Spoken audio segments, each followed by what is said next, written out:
everyone. Welcome to the 347th episode of the Internet of Things podcast. This is your host, Stacey Higginbotham, and your co-host, Kevin Toffel. And we have a show full of big old numbers for you today. It's going to be a lot of fun. We're going to talk about a report out from McKinsey on growth in the IoT.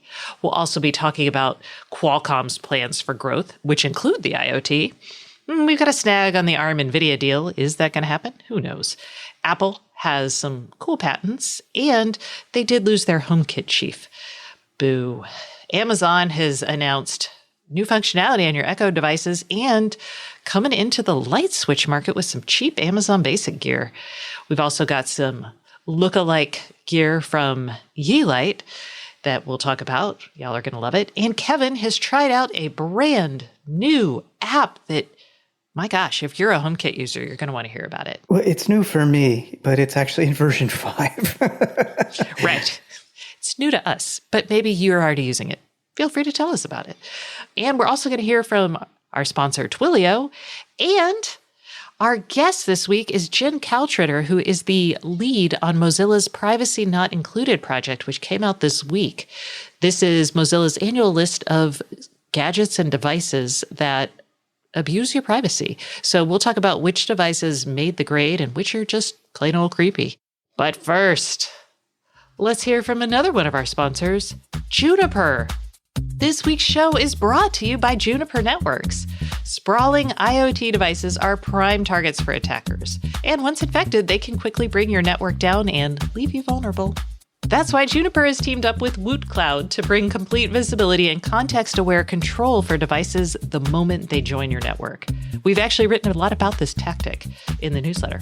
So check out ai.mist.com/Stacey on IoT to hear from experts at Juniper and Woot Cloud. They're going to share tips and tricks for identifying and securing IoT networks. Plus, you can watch a demo to claim a free Juniper Mist Wi-Fi access point, the only access point in the industry with a port dedicated to IoT. That's ai.mist.com/Stacey on IoT. And you can get your AP today. Okay, Kevin. Man, it's like 2015 up in here. 2015 was actually the year that McKinsey, big global consulting firm, released a report that got everyone excited about the IoT. In 2015, they put out a report that said the IoT was going to be worth $11 trillion in 2025, which everybody's ears were like, whoa, that's a lot of money. So fast forward, here we are. We're not at 2025 yet. We're at 2021. I'm like, I don't even know. It's been a long year. It's been a long year. I wouldn't say we've achieved the 11 trillion in value in the IoT just yet, but that doesn't matter. McKinsey's back with a new report. I'd say this is revised. Yes, this is their revised report. And they're saying now by 2030, they estimate the IoT could enable 5.5 trillion to 12.6 trillion in value globally. So, I mean, It's hard to estimate these kind of things so far out and not understanding what challenges may lie towards adoption and so on, and what challenges will disappear. And that's what I think they did a pretty good job with. And of course, the pandemic has affected things as well. Although I will say the pandemic has actually, in most cases, accelerated adoption of IoT across industrial and enterprise clients. So I feel like blaming the pandemic feels kind of like, no. So that's a good point. Sorry, No, you're right. You're right. I mean, if you can find ways to automatically or through algorithms manage your industrial supply chains and production lines and so on without having somebody there because they can't be there because of COVID or something, I mean, sure, that's going to be a benefit. Yes. And they do some estimates. They estimate that the total value so far captured by 2020 was only 1.6 trillion. And that was pretty low compared to what they were thinking back at 2015. They did start their research before the spread of COVID, but they do acknowledge that COVID has had a pretty significant impact. They just can't calculate it all. they also think that, we're still growing here. And a lot of that's going to come from business, not consumer, which again makes total sense. Business is where the big spending is. And factory operations are going to be a significant portion, followed by work sites. So like construction, mining, those kind of things. And then human health. So in medical, that's like almost 60 something percent of the value that they're going to see.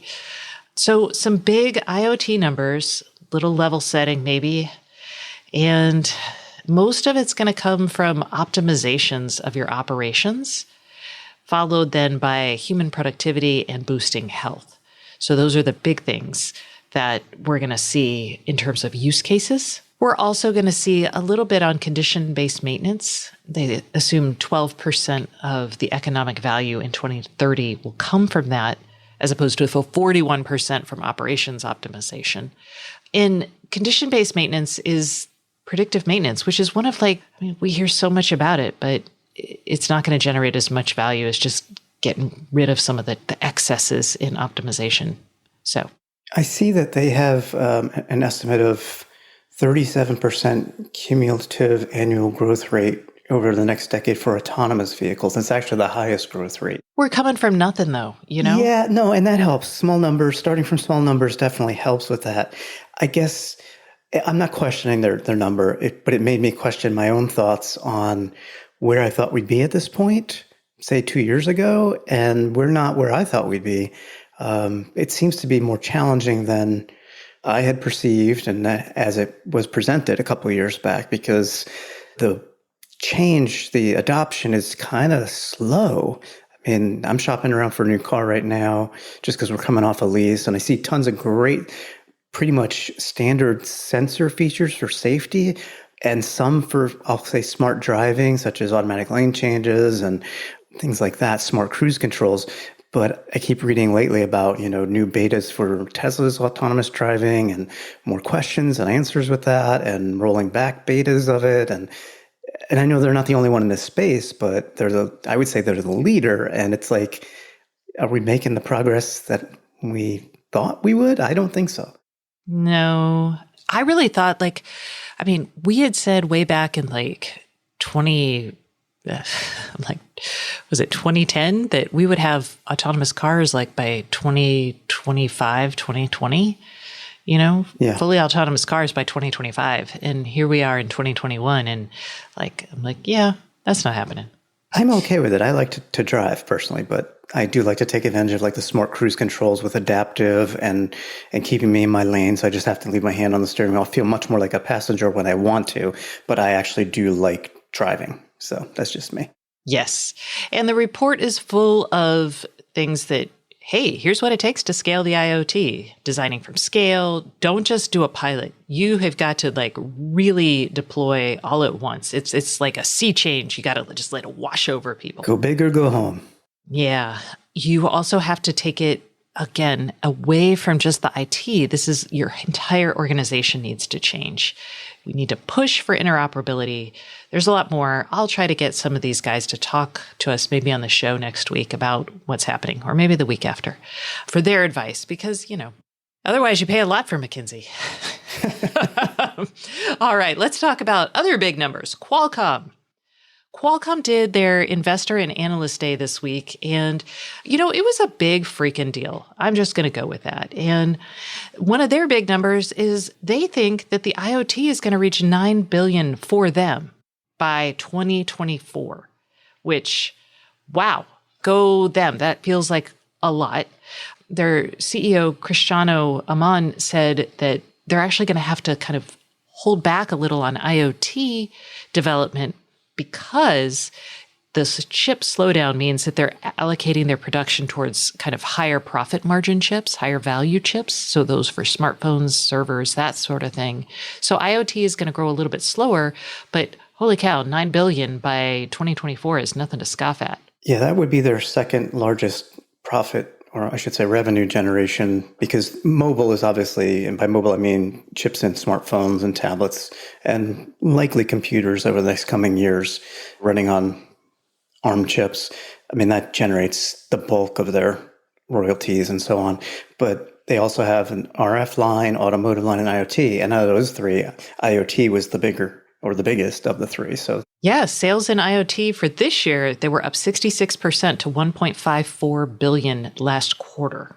The same period, the flagship phone business was 4.69 billion. So, they got a ways to go, but it's still significant. So a nice chunk of change. And one of the big things Qualcomm's betting on is a distributed edge. And we talk about this a lot, but the idea here is that we're going to need computers and everything, and we're going to figure out ways to orchestrate, data movement and applications at that distributed edge. And Qualcomm really thinks it can build chips. With gateway devices, are basically smartphone chips. Intel has a line of products there, but they really haven't invested in it in a while. So I'm sitting here thinking Qualcomm's got a lot of opportunity there. So I think Intel is in the middle of a shift. Clearly they're moving forward with their high-end desktop, laptop processor, server chips, and so on, but they're talking more about ARM than ever before. It's a multi-year transition to kind of attack that market. So right now, Qualcomm has a big lead, but we'll have to see what happens in the next couple of years. Well, yeah. That's the story of our lives. That's the repeating broken record of Intel, chasing somebody else's good technology in a sense. Yikes. All right. Speaking of ARM, hey, do y'all remember that last year, NVIDIA was like, yeah, we're going to spend $40 billion to take over ARM. And ARM was like, yeah, we like this deal. And regulators around the world were like, what? Big record scratch. Well, the UK has now ordered a further inquiry into the ARM NVIDIA tie-up, thinking that, oh my gosh, it might be anti-competitive, especially since ARM is I was going to say an arms dealer to the entire chip industry. Gosh, ARM's clients, ARM designs processors, and companies like Qualcomm, Amazon, Google, NXP, just Apple. Everybody who's anybody. They take the ARM license and designs, and then they actually design their chips around that core architecture. And then they give it over to a fab, and a fab manufactures it. But the point here is if NVIDIA takes it over, NVIDIA is kind of a competitor potentially to someone like Qualcomm, for example. To all the ARM licensees. Yeah. Well, not to all, but it could be. With AI and NVIDIA expanding its scope so much, which makes sense because everything, especially if you think about the metaverse and putting graphics processing, I know.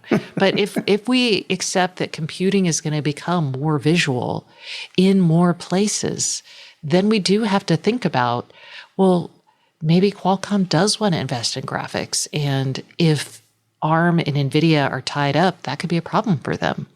So I don't see how this deal is going to happen, but, I'm kind of with you on that. And in this story, NVIDIA's comment was the merger would boost competition and innovation.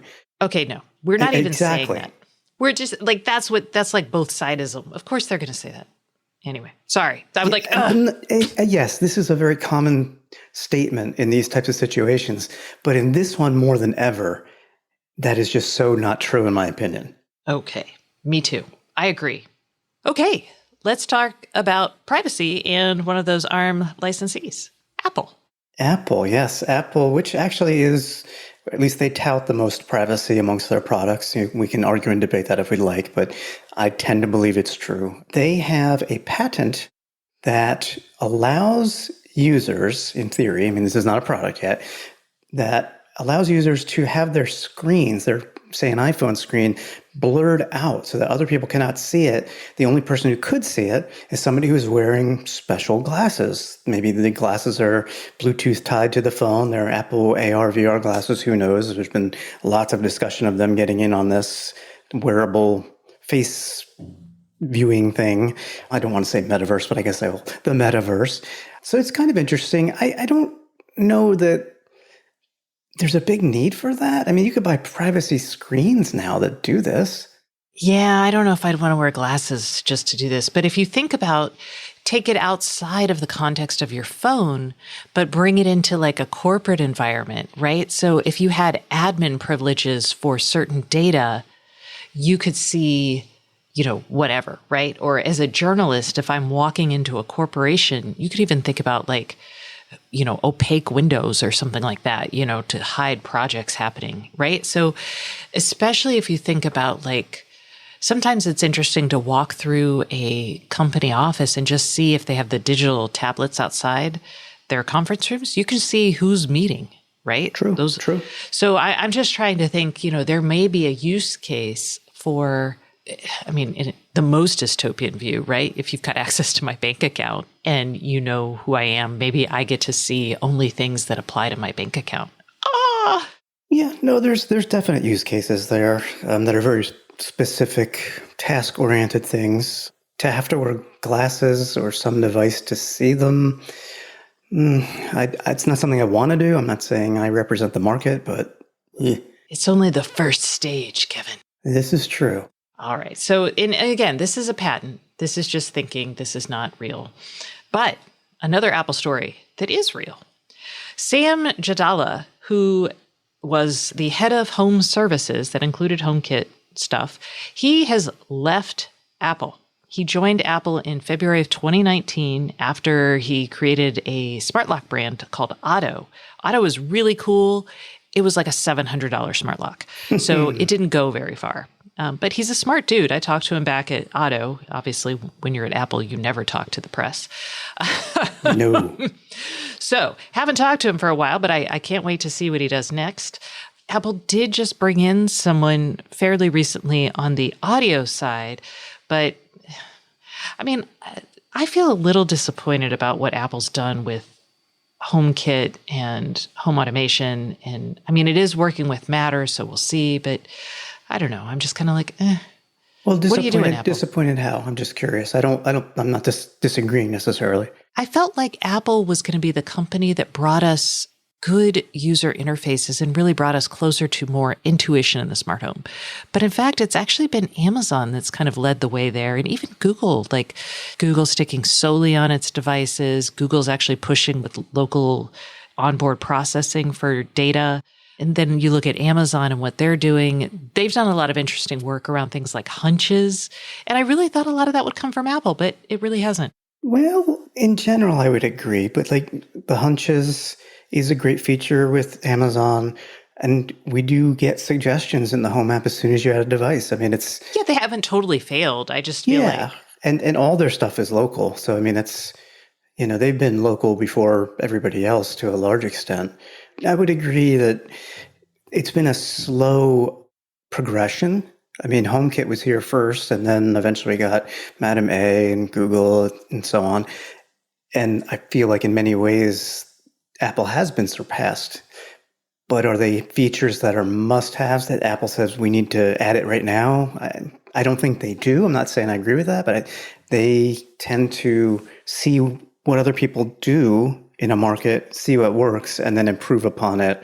And I think that's kind of why they're considered behind right now. And it could be that once Matter comes out and we've got a baseline interoperability, we'll see Apple develop features on top of that really push it over the top. It's possible. I don't know. Anyway. Yeah. All right. Amazon. Speaking of Amazon, they have announced 3-way smart switches, single pole dimmers, 3-way dimmers, and just plain old light switches for the low prices of between $18 and $21. And yes, these all require a neutral wire. But if you are in the market for a connected light switch, the reason why you'd want these is because you've got a bunch of light bulbs, so you don't want to replace regular bulbs, or really, that's why you would want them. You want to add voice control to your existing light switches, but you don't want to do smart bulbs because then people get confused. And when you turn them off, they stay out. It's just a lot. The other reason you may want them is because you use Amazon as your smart home platform of choice. And, if you need a basic, and these are actually Amazon basics, they're branded that way, smart switches, they use 2.4 gigahertz Wi-Fi, no 5 gigahertz. I kind of get that at this price. I'm surprised that they actually came out with these in a way, but then again, they often come out with their own. Yeah. Look at that $60 thermostat. They're just like, we're just going to put out all this cheap gear so you can have basically they want to make it super cheap for you to smartify your home and then control it with Alexa. Mm-hmm. And if you put these in, I mean, presumably if one day they become Matter compliant, you could control them with other devices, but that's not they don't care. They want to be the wise of the smart home world. Low Exactly. prices. Poor wise, man. I know. Got to come up with something. Amazon also now has turned on a feature in your Echo devices. So your latest Echo and Echo Dot speakers have something called ultrasonic sensors. And all this does is when you walk into a room, you'll disrupt the ultrasonic. It'll put out a high-pitched beeping. It's not... I turned mine on. My dog does not seem to care. I was wondering about that. She is 10 and a half. So, I don't know how great her hearing is, but she can hear the doorbell and the crunch of the UPS truck hitting the gravel of our driveway, a tenth of a mile away. Anyway, so you turn that on and you can now do routines based on occupancy. And this is pretty cool. I turned it on. It is under motion detection in the Madam A app settings. You have to do it for each Echo device. So you're not going to turn all of your Echo devices on at once. So maybe if you only want this in one room, that's how you could do this. And yeah, I mean, it's a pretty cool thing. I would use it to turn lights on. I have it turning my lights on in my bedroom and it works just fine for that. You come into the bedroom and the lights turn on. But I will say I didn't set it to turn off just because I read a lot in bed and I was like, ooh, is it like motion? Is it going to turn off? But I realized I should have done that because then I could tell you it was like that. So next week you can ask me. I have to check and see if my Google Nest display supports this because I have one of the original ones. And I know that Google added ultrasound sensing to a bunch of its devices. It's not the original one doesn't have it. It's the first generation Nest Hub, as opposed to, remember they used to be called something else, Google Smart Displays maybe? That could be. I'll have to check in my settings because it would be nice to have the lights go on when we walk in the bedroom where I have one of those.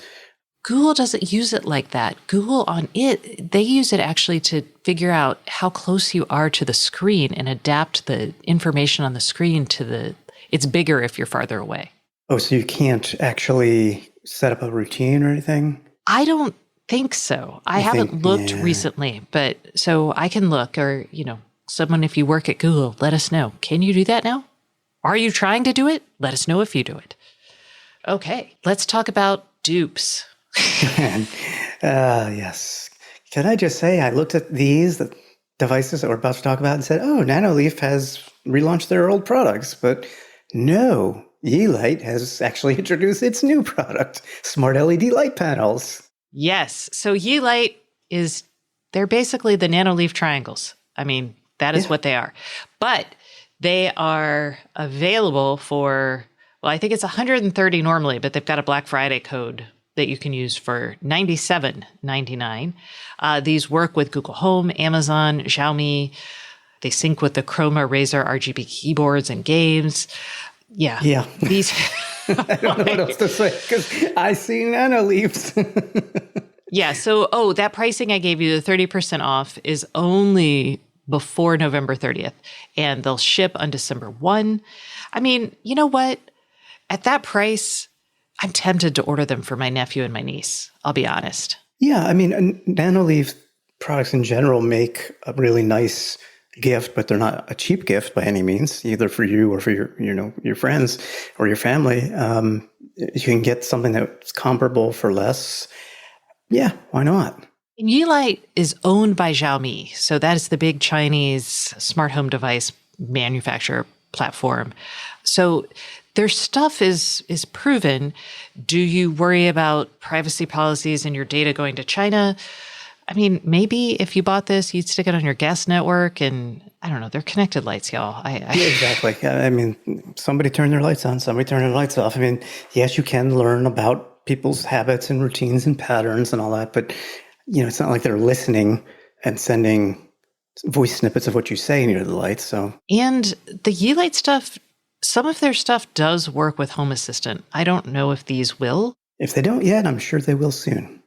Yeah, so there you go. Okay, so if you are interested in dupes for Nanoleaf, this seems like a good option. And, get thee to a website.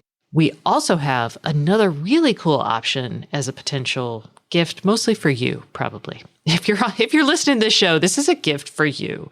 And you would have to be a HomeKit user. But Kevin found this particular app that has been around for a while, and holy cow, it sounds awesome. Tell us about it.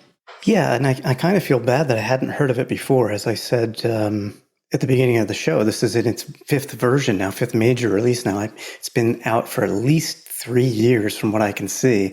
It's called Controller for HomeKit. It is for Mac, Apple Watch, iOS, iPad. So if you don't use HomeKit, you don't use Apple devices, Stacy, I guess you can just tune out now. Someone has to try all the other platforms, Kevin. Yeah, she got the short straw. So, but even if you don't, I mean, this is actually kind of interesting because it tells you what a good smart home application could be. And I call this the smart home app for power users. So I say that because Apple's home app, it's good. I'm not complaining about it. It's what I've used. And anybody using HomeKit probably uses it too. But as I said to Stacy just before the show, Apple kind of hides features and data just to have everything simple and usable at its lowest common denominator. It doesn't want to overwhelm people with too many options, too much data, too many choices. And for a power user, I think that's a bad thing. So what Controller for HomeKit does, which is available in the iOS App Store, it builds upon Apple's Home app. It basically has all the same features, but it also adds a lot of additional features.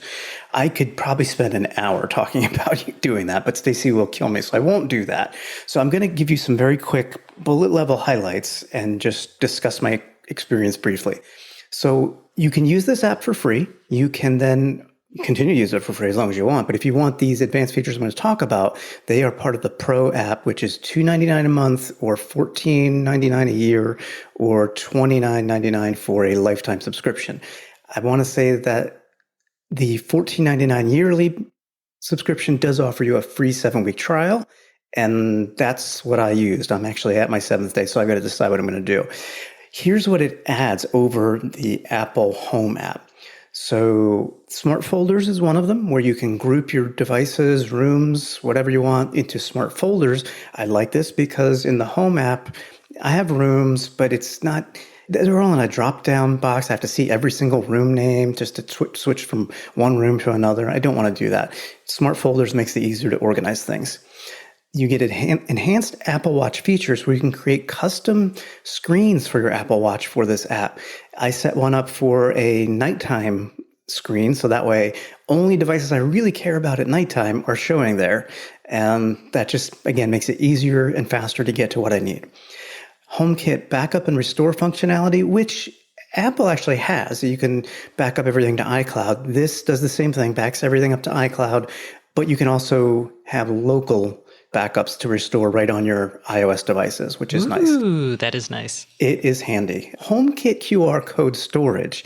I am always looking for the HomeKit QR code when I have some kind of device issue or a Wi-Fi issue and I need to re-add a device or whatever. This is actually a problem I have with, not just HomeKit devices. I actually have created a folder and I have to physically cut out the QR codes and write what they are. And it's stupid. And then if I want to send the box with somebody, like if I want to sell my gadget, then I'm like, now I gotta find the code. This is nice because you can literally use the camera in the app to scan the QR codes and it will store them for you. Basically, you have access to them all. But even better, if you wanted to print them out, which I think is a good idea, at least whenever you maybe have to reset certain things up, you can print these out. And I say that because storing the HomeKit QR codes is one thing, but to scan a device and re-add it, you almost need, 2 iPhones, one to show the QR code and one to scan the QR code. If you have a printed copy, you can do it by yourself. So that's handy. They have something called workflows that I didn't get enough value out of personally. It's like a manual automation of routines for frequent tasks where you can, click a button to have something happen, such as printing out all the battery statuses of your battery powered devices and whatnot.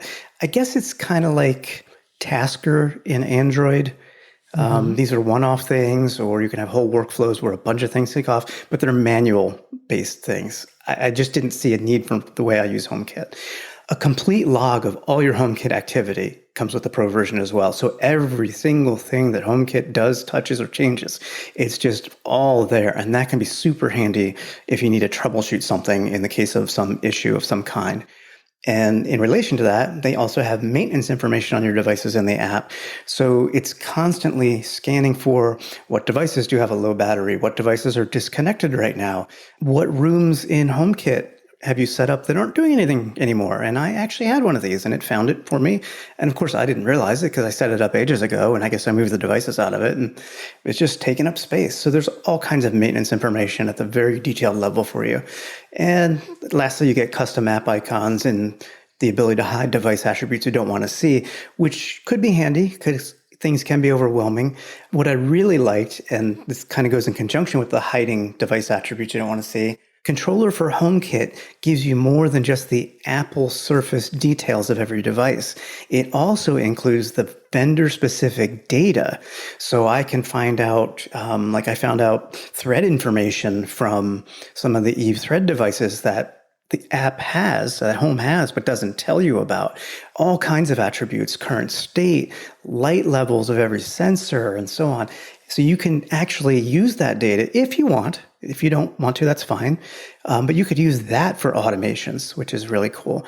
And speaking of the automations, they have a very good automation creation setup, which is very similar to HomeKit, but it adds conditions as well. So if you want an automation to kick off only when somebody is home, it will check that condition and it won't run the automation if nobody is home. So there's just a lot more flexibility and power here. So is it worth it for you? I think that's a personal choice question that you need to answer. You can probably do it with the free trial of the Pro app, or even just get some benefit from just using the free version of the app just to see what's what. Yeah, it sounds like it's worth it for you. Are you really still on the fence? I mean, $30 is nothing. I think $30 is probably worth it for me, just based on the value I got out of it. And a lot of it has to do with the Apple Watch customization as well. Again, it's going to depend on what functions people want. Well, yes. Okay. Well, thank you for that, Kevin. And I think that's sufficient for this segment of the show this week. Now it's time for the IoT Podcast Hotline, which is brought to you by Very. Very is a fully distributed IoT engineering firm that partners with its clients to build systems for smart manufacturing, smart energy, consumer electronics, and connected wellness. You can discover what Very's multidisciplinary teams can do for you at www.verypossible.com/services. Okay. Remember, every month we give away a prize here at the IoT Podcast Hotline. This is where we answer your questions and we enter you into this drawing. This month's prize is the NanoLeaf lines. This is a review unit, so it has been opened, but they all work. It's good. And they're fancy, like truly fancy. They're very nice. Yeah, Kevin's jealous. He's been calling the hotline every day. I have the review unit boxed up and ready to send to this month's winner, and I kind of don't want to. It's like, if you don't get it, it's Kevin's fault. It'll be my fault. Anyway, you can enter to win by calling us and asking us a question or just saying, hey, I'd like to win. 512-623-7424. And you know what? I'd do it because right now, your chances are looking good. But this week, we have a call from Michael. Let's hear it. My question this week is pretty simple. I have a HomeKit set up in my home, so this is probably a question for Kevin. Sorry, Stacy. My question is simple. I have several closets in my house that I want to set up with light strips that turn on when I open the door. My question is, because I've looked, is what would you recommend for a reasonable setup for this? i.e., what model and make of light strips, HomeKit-enabled light strips, could I look at? And what sort of sensor would you recommend to trigger it? Love the show. Keep up the great work. Thank you. Oh, Michael, this is actually a use case I have set up in my house, so I can help you. You don't have to apologize to me. My first thought was, hey, go with Philips Hue. It's HomeKit compatible. They've got light strips. They have a dedicated motion sensor that works with their gear, so you don't have to worry about like future-proofing kind of issues, it is expensive. I mean, depending on how many light strips you need, the motion sensor and all that, I think I spent $320 for like 4 bulbs and 1 motion sensor. So it's a lot, but it was worth it for the closet that I was working in. But Kevin, who is like, no need to be that fancy, has other ideas. No. I can save you a little money. You have lots of choices, to be honest and to be fair. From a HomeKit standpoint, we found light strips from Nanoleaf, LifeX, Philips Hue, Eve, Meros, and others. So you've got choices there from a HomeKit light strip standpoint. The bigger challenge is the sensor. And to be honest, you could easily get an Eve door and window sensor is probably what I would do. I wouldn't do a motion sensor in the closet. I actually have an Eve door and window sensor on my closet door to turn on other lights, regular, just smart lights, not HomeKit lights. So I know this works. They use Bluetooth and they support Thread, so you're kind of future-proof there. And you could pair them with the Eve light strip, which is 6.6 feet. It costs you about $80 for that light strip, which compared to the Philips Hue is probably less expensive. But Nanoleaf Essentials light strips are like normally $50. They're currently on sale for $40. It's an 80-inch light strip, so not much difference there. It also supports Thread, so they should work together, that light strip and your Eve door window sensor. Again, any HomeKit door window sensor would work. I think that's probably the best way to go in terms of when to turn those lights on and off from a trigger event. So you definitely have options there. Yeah. So good luck. Feel free to let us know what you chose. And I think it's a great use case. I put them in my closet. I also put them in my laundry room way back in the day. My current laundry room doesn't have this issue, but like I was going in and my lights were always like, they were on the wrong side. They weren't where I wanted them to be. And so it was hard to maneuver to turn the light switch on, basically. But with that, I just walked in with like my arms full of laundry and the lights popped on and then I could, do what I need to do. And then when I left, it had a timer and it would just go off after a certain time. I've put it in bathrooms, closets. I mean, it's just really handy. Yeah, we've lived here for 5 years now and we still walk into the closet by turning the light on, which is outside of the closet. And then when we leave, we shut the door of the closet and we forget to turn the light off. So that's why I have the door window sensor in the closet and the lights going on, so on and so forth. So it's definitely handy because our lights would run for hours and we wouldn't even know it. Although with LED lights, it's not the end of the world. It's not the end of the world by any means, but still it's the way a smart home should work, darn it. Exactly. All right. So remember, if you would like to be entered to win the Nanoleaf lines for the month of November, you just have to call us at November 30th before midnight ET, and you will be entered to win. That number to call is 512-623-7424. And that concludes this segment of the show, but please stay tuned for our guest, who is Jen Caltritter, who is from Mozilla, talking about the brand new Privacy Not Included report of basically how much data do all these smart home devices and wearables take? And are they secure? It's a really fun interview. Y'all are going to love it. We talk about local storage. But first, a message from our sponsor. This week's sponsor is Twilio. Hey, everybody. We are taking a quick break from the Internet of Things podcast for a message from our sponsor. This week's sponsor is Twilio. And many of you might know Twilio as a provider of APIs for SMS, voice, and other customer communication channels. But Twilio also has IoT offerings. So I have with me here Elle Grossenbacher, who is a principal product marketing manager for Twilio IoT. How's it going, Elle? I'm doing great, Stacey. Thank you so much for having me on. Yeah, so Twilio has this IoT SIM as one of its offerings, and it's the Super SIM. And everyone claims these days that they have global coverage with a single IoT SIM. So do you. So how exactly is Twilio different? Yeah, so here at Twilio, we actually believe that we are the only vendor that can truly deliver on that global SIM promise. Now, let me explain why we feel that way. Many IoT connectivity companies leverage eUICC or eSIM technology to offer multiple carriers on a single SIM. We do that through an approach known as multi-IMSI. So you can think of multi-IMSI as several global roaming identities on a single SIM. That's different from having several carrier SIM profiles on a SIM. With multi-IMSI, it's still just one profile, but you get access to hundreds of networks through that one profile. And you get multiple top-tier carriers in a single country. So for example, with Twilio IoT in the United States, you get T-Mobile and AT&T and soon Verizon. Or in the United Kingdom, you get Vodafone, EE, and 3, among others. So what does this mean for our customers? They can expand into any country with a single SIM. We've already had really positive feedback from customers around fast time to market, scalability, and streamlined manufacturing, which is thanks to a single SKU that would not be possible without a truly global single SIM. What's more, our customers get just one bill and only have to go through a single mobile core network, which we developed ourselves. Very cool. So what can customers do if they want to give the Twilio Super SIM a try? Well, they're in luck. We offer a free trial. We encourage anyone who wants to try Super SIM to go to twill.io/freesim to have a look. That's twill.io, as in Twilio, /freesim. There you will find tips and pointers to more product information about Super SIM if you want to do a little more research on your own before you give it a try.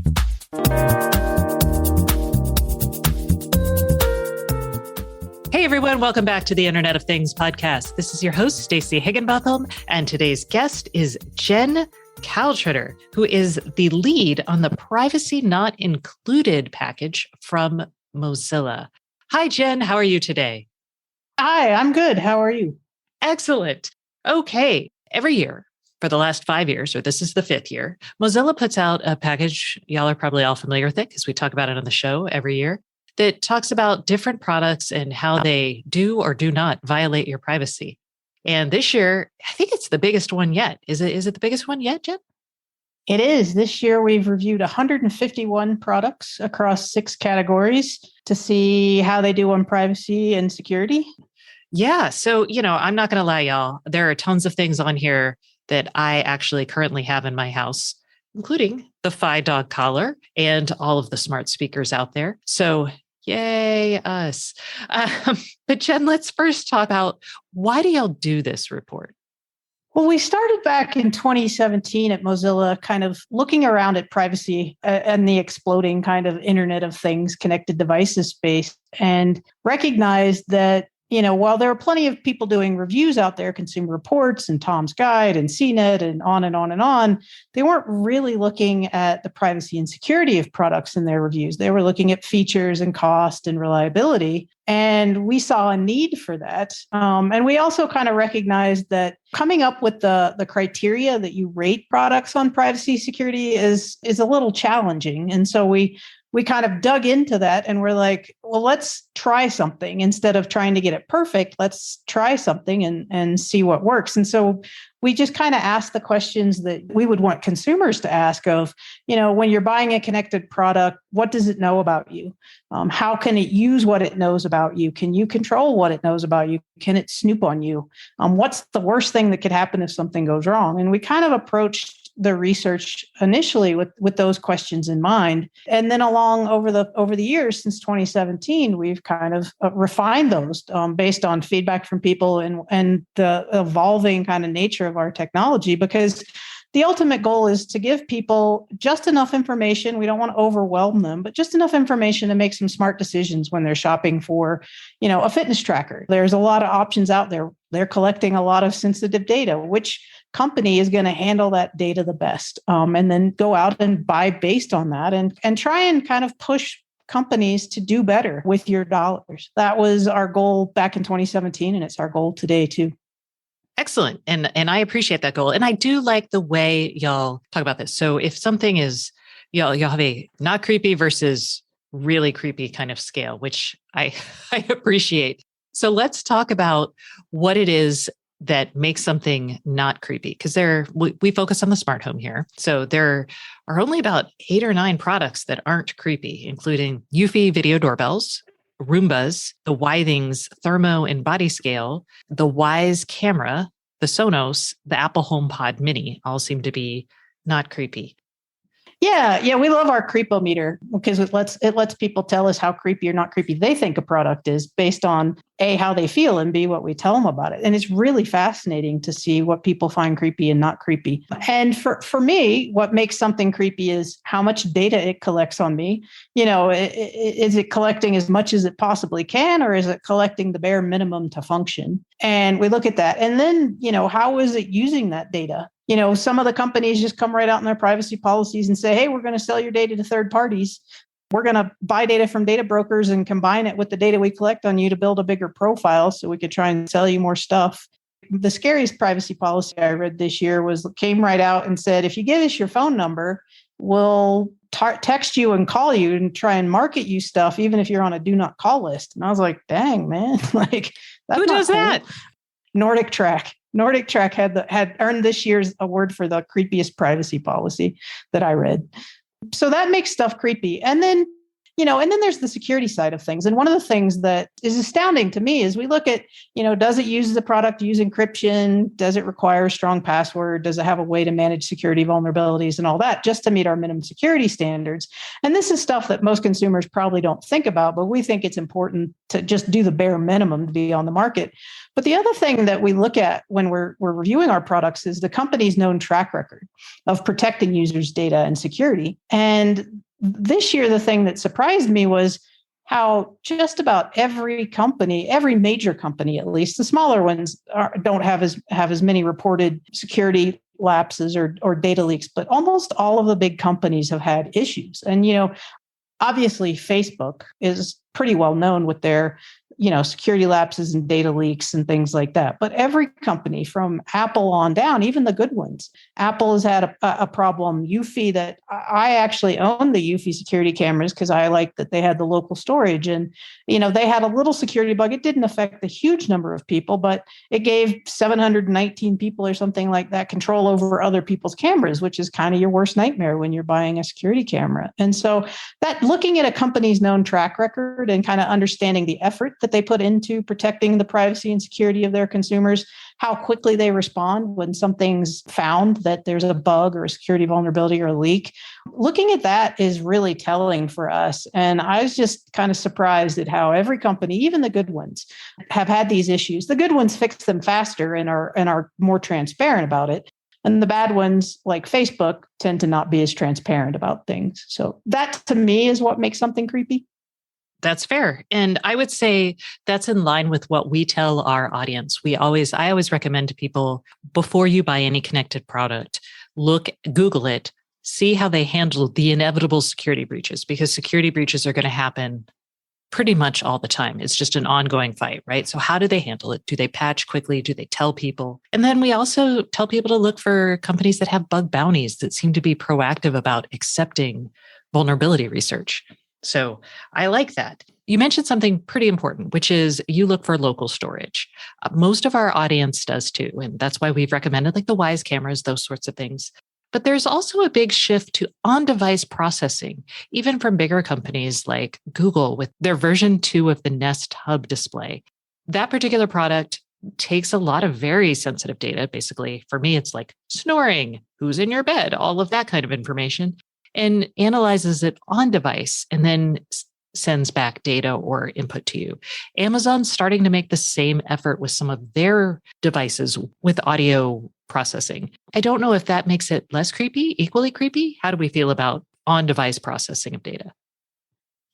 Personally, it seems to make a lot of sense, right? Like the less that you send out into the world, the less that's out there that people could access and learn about you. So doing things locally, keeping things locally seems to make a lot of sense. And it's good to see companies doing more of it. Apple's doing it with their processing Siri requests locally. iRoomba's doing it with, keeping the maps stored locally. Like you said, Google is doing it. Amazon is starting to do that, like with their Halo device, which is kind of creepy, but it's good that they're processing things more locally. So yeah, I would say what you and your listeners are doing is perfect. Keep things as local as possible. The less that's out into the world, the better. And if you're like me and live somewhere where you have, kind of data limits, it's also less data that's having to go down the inner tubes and be shared in the world. So that's another good thing. Agree. It's also more energy efficient. Every time you move data around, you are burning up electrons. All right. So as part of the evaluation, y'all look at a couple things. Y'all look at privacy policies. You'll look at the type of data that can be collected. You mentioned the security stuff. You look at the types of sensors it has, correct? Where are we heading right now, do you think? Do you think we're getting creepier or less privacy conscious, maybe more security conscious? Yeah, that's a really good question of where we're heading. And I think since 2017, when we started this, back then, fewer companies met our minimum security standards, meaning they, did things like have bug bounties and require encryption and strong passwords and things like that. Now we see a lot of companies, almost all of them do meet our minimum security standards. What we're seeing, though, is so much more data is now able to be collected with fitness trackers and security cams and robot vacuums that have HD cameras and microphones that you can zoom around your home. Like there's just so much data being collected out there. And companies are pushing as much as possible, from what I can tell, reading privacy policies, of how much data they can collect and how they can use this data. And that to me seems to be the creepy angle. The home exercise equipment, for example, I think that was probably the worst category because almost all of the products that we reviewed earned our privacy not included ding because they do tend to collect a fair amount of information on their users, their exercise equipment. So they're asking for things like weight and there's cameras and microphones. But then they're like, data, we'll share the data with third parties, we'll combine the data with data brokers. And that's where it starts to get really creepy to me, is building these profiles on you to sell you more stuff. And then you start to be like, well, okay, well, how securely is Nordic Track keeping this data? It's like if Google and Apple are having data leaks and things, like, is Nordic Track going to be good at keeping all this stuff really safe? I don't know. Is SoulCycle going to be great at it? Is Peloton? And so for me, it's the huge amounts of data that we collect that are able to be collected right now and that we give up freely because we want to get in better shape or we want to know if our neighbor's at the door. Companies are really kind of pushing how they can use this data and share this data, and the data broker piece, we're buying more data to build profiles on you. It just starts to feel like this is getting out of control. I agree. And in your opinion, what are the worst cases here? There's a lot of worse things that could happen. And I think about this a lot because in the guide, I actually, write a little blurb that kind of says what's the worst thing that could happen. And sometimes I have fun with it. Sometimes it's based on real life things. But, if you think about all the data that's being collected right now, and people keep waiting for the worst thing to happen and they aren't feeling it right now. And that's true. We both have security cameras and smart speakers and things in our home that could invade our privacy, but we take some measures, but we still have them because they're convenient and they're fun. And I think that the thing that worries me and the thing that I feel like we're heading towards is we're getting to that place where maybe not you and I, because we're older. No, not calling you old or anything, but we're older than kids that are growing up right now who are having data collected on them almost from birth. And this data is being used to build these profiles on them to know a lot about them. And as we're, I read an article last week about how Amazon wants you to stop talking to Alexa as much. They want Alexa to start predicting what you're going to want. And so, we've all been told, oh, smart speakers are safe because you have to say the wake word, and they aren't listening to you all the time. But if Amazon wants to go to a future where it knows your baby's crying or it knows that you're singing a certain song, I'm just making that up, and then it can predict what you want next, that's starting to get into a different level of information that we're giving big companies. And so you're just, right now, okay, so they know I like pepperoni pizza and Taylor Swift. Okay, what's the harm in that? But when you're kind of like a young person and you've had all this data collected on you all your life, and they start to be able to predict your emotions, and they start to be able to use this to kind of manipulate you in ways that you might not even be aware of, which we're getting a little bit now, but I think it's only going to grow in the future.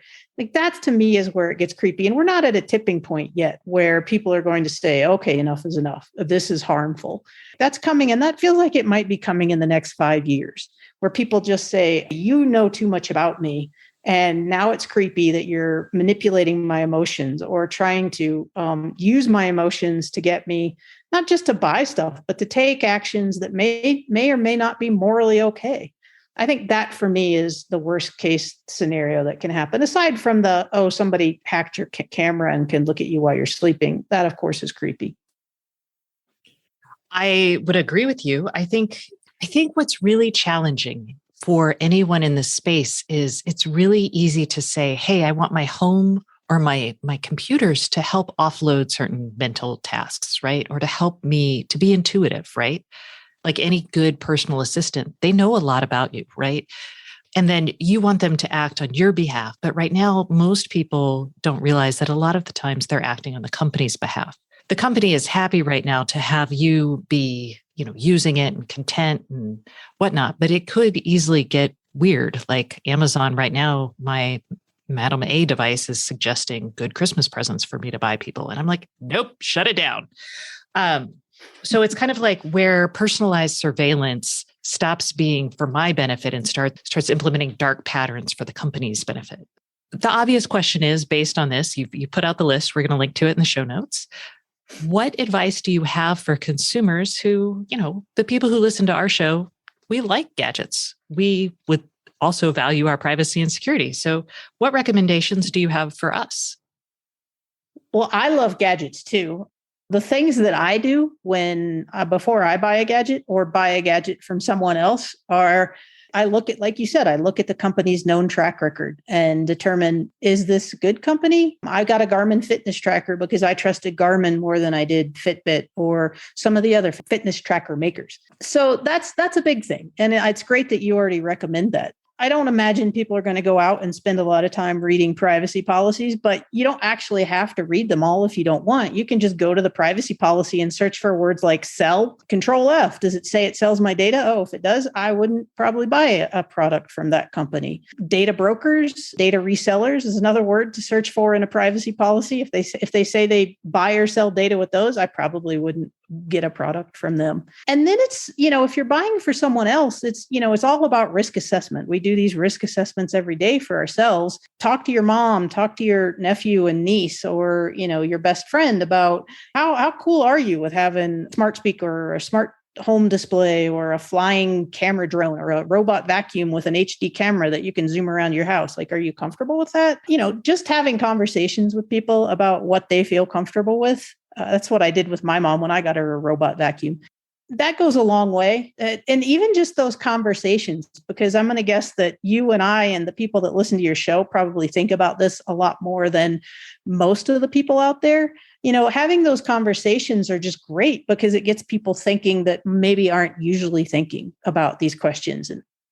And I'll add to this, you kind of alluded to this, but I always recommend having a conversation when you bring a connected device in your home. And if you share your home with other people, I think it's really important to talk to them about like, hey, this thing actually has a microphone. It's always on. This particular device has an accelerometer, or, I brought a smart scale in and my husband was like, nope, not putting any of, I don't want any of thing to do with that. But I told him what it did, what it collected. And I think that's really important from a consent perspective to get the consent of everyone in your home and explain what they're giving up. Yeah, agree. 100%. Okay. And because a lot of the people who make these products listen to this show, I would love to hear from you. Man, what would you like to see from them? Well, my first request of any company is make your privacy policy easy to find, because good Lord, there are just way too many companies out there that hide their privacy policies in just crazy places. They should be easy to find. If I click on a privacy policy link on your website and it takes me to a privacy policy that is only for your website, but not for the devices you sell, that's not a good look. If I go to your app page and click on a privacy policy link and it doesn't link me to the privacy policy for the app, it links me to a privacy policy for your website, that's not a good look. Make your privacy content user-friendly is my first request. And some companies do a good job at this. Google does a good job. Apple does a good job. And then some companies, dear Lord, I just poked my eyeball out trying to find their privacy policies and understand why they hid them so much. And then I think transparency and honesty go a long, long way towards trust. And I have spent the past couple of months trying to read every document that Amazon has put out about their privacy and security of their 8 million connected devices. And man, oh man, they are just, it's just really hard to get clarity after, okay, you read this privacy policy document, and then it links you to this FAQ document, and then it sends you to advertising disclosure document. And by the time you've read all of those, you're like, I have no idea what Amazon is actually doing. I have more questions than I have answers. It shouldn't be like that. And then secure your stuff. Keep your stuff as secure as you can. And, everything, as you well know, anything that's on the internet is just inherently going to be insecure. And something's going to happen at some point. If something happens, if somebody reports a bug, fix it. Fix it immediately. Communicate with your people, your consumers that there was a bug. Here's how to fix it. Just be really open and honest and transparent. It really boils down to what's creepy and what's not creepy when you look at how companies handle that. I know I said I had the last question, but do you think a company can change from being creepy to not creepy?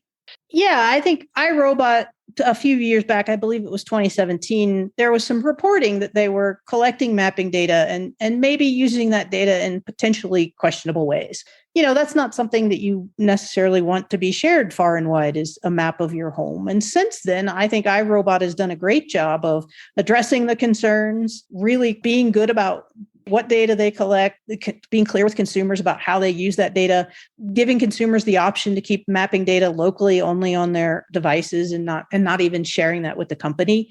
And so I think that that's an instance where, whether or not iRobot was actually doing something terrible back in 2017, I can't confirm, but since they got called out, they've made some really good strides to make it clear to consumers what data is being collected, how that data is being used, and how consumers can control that data. And I think that's exactly what you want to see as a consumer. Is if there's a question, the company addresses it head on, is very clear about how they're managing it, and is taking the consumer's concerns into consideration.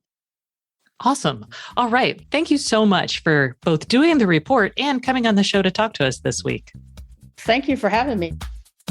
And that concludes this week's episode of the Internet of Things podcast. Please join us next Thursday, and don't forget to subscribe. And if you can't get enough IoT news, I would love for you to sign up at www.stacyoniot.com for our weekly IoT newsletter, where we explain all kinds of things that we don't even get to on the show. Once again, thank you for listening, and please subscribe.